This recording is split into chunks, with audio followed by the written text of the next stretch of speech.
Aynı zamanda ise Yunan'ın şu şekilde Yunan sarılıyor.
Cami cemaatinin müdavimlerindeyim. Devamlı 40 yıldan fazladır bu camiye gidip geliyoruz.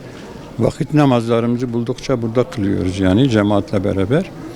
Tabii bu son 4-5 yıldan beridir buraya turist olarak gelen insanlarımıza çok açık saçık bir şekilde geliyorlar. O şekilde görüyoruz. Bu da bizleri rahatsız ediyor, rencide ediyor, üzülüyoruz. Elimizden bir şey de gelmiyor, bir şey de yapamıyoruz. Onun için yetkililere söylediğimiz zaman da yetkililer de hani onlar da bizden bir şeyler, cemaatten bir şeyler bekliyorlar. Yani zaten caminin dışında işte değişik lisanlarda insanların ne şekilde tesettüre gireceğini, örtüneceğini cami içinde, mabetlerde. Bu tabi cami de olabilir, kilise de olabilir, havra da olabilir. Fark eden bir şey yoktur. Yani örtünme Allah'ın emridir. Oralara girildiği zaman herkesin öyle örtünmesi lazım. Ama özellikle bizim insanlarımız böyle bir örtünmeyi gerek görmüyorlar. Olduğu gibi geliyorlar caminin içerisinde vakit namazlarında bile geliyorlar, bakıyorlar sanki böyle bir nevi yabancı turist gibi. Bu da olmuyor yani şimdi sonuç olarak hepsi Müslüman kardeşlerimiz yani. Ona göre biraz daha derli toplu, düzgün, tesettüre uygun bir şekilde caminin içerisine girseler çok daha iyi olacak yani şimdi. Burası sahabe kentidir. Burası 5. haremdir. İşte sahabe-i kiram Hazreti Süleyman'da kalıyor. Oraya da aynı şekilde girip çıkıyorlar. Bu da bizi üzüyor yani rahatsız oluyoruz. Ondan dolayı yetkililerden rica ediyoruz artık cami imamımız, il müftümüzden başlayarak yukarıya doğru buna bir el atsınlar. Buna bir çare bulsunlar yani. Biz üzülüyoruz. Sonuç olarak sıkıntı çekiyoruz. Öyle oluyor ki artık camiye bile gelmek istemiyoruz yani şimdi. Bir şey söylediğimiz zaman da vay efendim işte bu bunu taciz etti, böyle oldu, şöyle oldu. Yani bu camide gördük geçmişte bundan önceki yıllarda böyle yani şimdi biri İslami anlattığı zaman hemen efendim beni taciz etti diyorlar. Mevcut yasalara göre de böyle bir şey yaptığın zaman da hemen sıkıntı oluyor. Onun için biz yetkililerden rica ediyoruz. Buna bir çözüm bulsunlar. Yani gençlerin de sigara içmesi aslında sigara sağlığa zararlıdır. Yani bu konularla ilgili işte devletimizin kanunları da vardır. Ama buna rağmen gençlerimiz yine sigara içiyorlar. Ama böyle cami avlusunda sigara içmek hiç hoş değil yani şimdi. Sigara içiyorlarsa dışarıda uygun yerler vardır. Otursunlar kendi kendilerine orada sigaralarını içsinler. Kimse bir şey demiyor.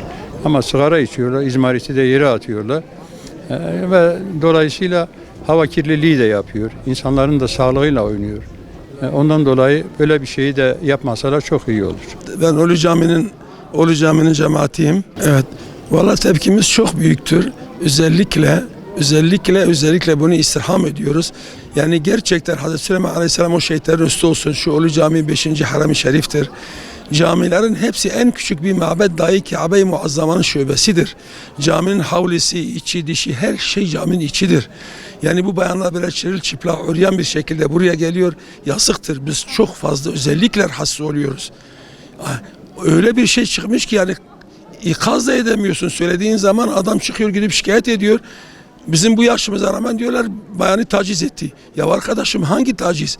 Bu hepimizi taciz ediyorlar. Bu bütün İslam'ı taciz ediyorlar. Yani bir bayan uryan bir şekilde 5. Harem-i Şerif olan bir ölü caminin içerisine girmesi zulümdür. Yani bunu özellikle Ölü Cami cemaati adına söylüyorum. İstirham ediyoruz. Allah rızası için bunu Sayın Cumhurbaşkanımıza bizatihi iletin. İçişleri Bakanımıza bizatihi iletin. Yetkili kimse herkese söyleyin. Yazıktır. Caminin bir edebi var. Kilise bu şekilde bayan giremez. Gittiği zaman buna muhakkak surette papaz engel olur. Yazıktır, günahtır. Bu seydalarımızın elini kolunu bağlamışlar. Caminin içerisinde namaz kıldığımızın önüne geliyor, o çıplak hale duruyor, güven namaz kılıyor. Arkasında insanlar var, eğilip kalkıyor bayan. Olur mu yani? Bu bir zulümdür yani. Özellikle biz bunu kabul etmiyoruz ve biz çok rahatsız oluyoruz. Yetkililerden rica ediyoruz. Bir halimizi sorsunlar yani bu bayanları edebine göre bir tesettür giysip içeri girsinler. Yahut da bir çıplak kadınları caminin içerisine bırakmasınlar. Biz bunu istirham ediyoruz. Cemaatler ne istiyor? Biz burada rahat bir ibadet kılamıyoruz yani gerçekten ben şahsen bu yaşıma rağmen 70 yaşın üstündeyim vallahi rahatsız oluyorum. Yani en son neredeyse ben dua edeceğim yani. Tepki de gösteremiyoruz. Gösterdiğin zaman adamlar çıkıyor diyor ki bayanı taciz etti. Ya arkadaşım hangi taciz? Ben hangi birini taciz edeceğiz? Yani içeride sigara içen arkadaşlarımıza da ısrarla onlardan da rica ediyoruz. Burası camidir. Sen odanın içerisinde kendi evin içerisinde bir sigara içemediğin gibi camide hiç içme. O caminin içerisinde sigara içiyorsun, izmaritı içeri attığı yere atıyorsun. Bu da hepsi zulümdür. Yani bunlar hepsi İslam'a aykırı olan hareketlerdir. Karabüklüyüm. İstanbul'da yaşıyorum. Buraya bir hayırlı iş için geldik. Gelmişken de işte camimizi de ziyaret ettik inşallah. Gökkaya. Burası çok tarihi bir camidir. Buraya gelip de burayı ziyaret etmemek eksiklik yani. Namazımızı kıldık, ziyaretimizi yaptık Allah'a çok şükür. Abi burada her camide olduğu gibi İstanbul'da da oluyor bu tür şeyler. Yani camilerimize bayanların mesela özellikle girip çıkarken dikkat etmeleri gerekiyor. Bilhassa İstanbul'da turistlerde bu daha çok oluyor. Tabii her yerin bir kuralı vardır. Kapalı olması gerekiyor. İçeride bir ibadethanedir burası. Usulüne uygun ziyaret edilmesi gerekir. kadınların namaz kılma yeri ayrıdır, erkeklerin ayrıdır. Adaba ziyarete dikkat edilmesi lazım yani. Açık bir şekilde girilmemesi lazım. Sokaktaki gibi açık girilirse olmaz yani.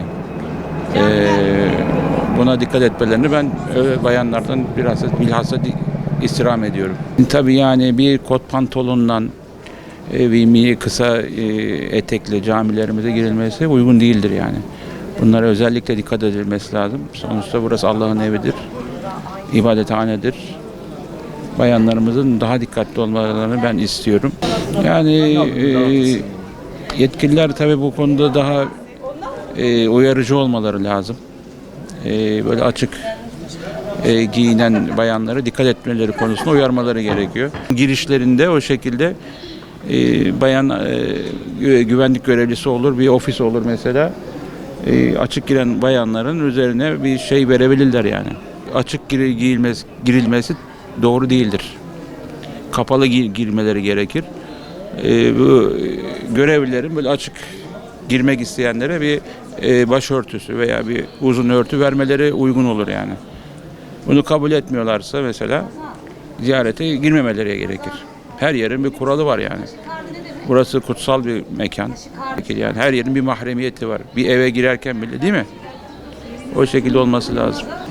از بسملم از آتما دیاربکر خدا از آتما که اشیا لازمن از آتم مگوان میجا خوش بکن میجا نیوروه و خدا که بهم عمل میجا بکن ایش دعا بکن و میدارین نباشه ایسان ورس که جامعه گه لمیش به قرآن خواندی به شرابجم اشترابم جبو باشی وره لمیجا خو بکه و داره دعا بکه و داره و خدا وره چیپلاغ اشترابم به اوک وره بکه وسکه جامعه نباشه پیگونه کار جد به ملت است که جامعه جد پیگونه کرد به و مرش پیگونه کرد به خدا زحمته رب عالم چکه زوره نه güvenlik vere neyle güvenlik hebed camidan neyle mesela insanı olsa gel nexins ki camiye çünkü insan elime işte buna Rabbi aleme tel mecahd ke